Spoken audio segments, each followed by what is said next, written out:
సామెతలు 15వ అధ్యాయము కొన్ని వాక్యాలు చదువుకుందాం. మృదువైన మాట క్రోధమును చల్లార్చును, నొప్పించు మాట కోపమును రేపును.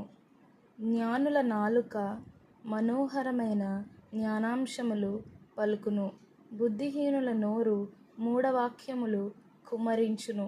యెహోవా కన్నులు ప్రతి స్థలము మీద నుండును, చెడ్డవారిని మంచివారిని అవి చూచుచుండును.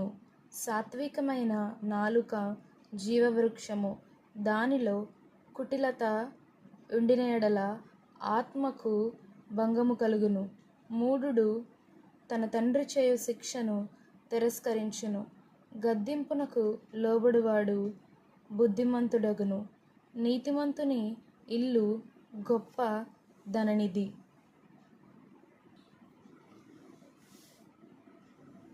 భక్తిహీనునికి కలుగు వచ్చుబడి శ్రమకు కారణము. జ్ఞానుల పెదవులు తెలివిని వెదజల్లును, బుద్ధిహీనుల మనస్సు స్థిరమైనది కాదు. భక్తిహీనులు అర్పించు బలులు యెహోవాకు హేయములు, యథార్థవంతుల ప్రార్థన ఆయనకు ఆనందకరము.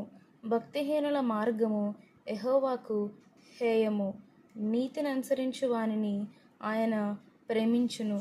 మార్గము విడిచిన వానికి కఠిన శిక్ష కలుగును, గద్దింపును ద్వేషించువారు మరణము నొందుదురు.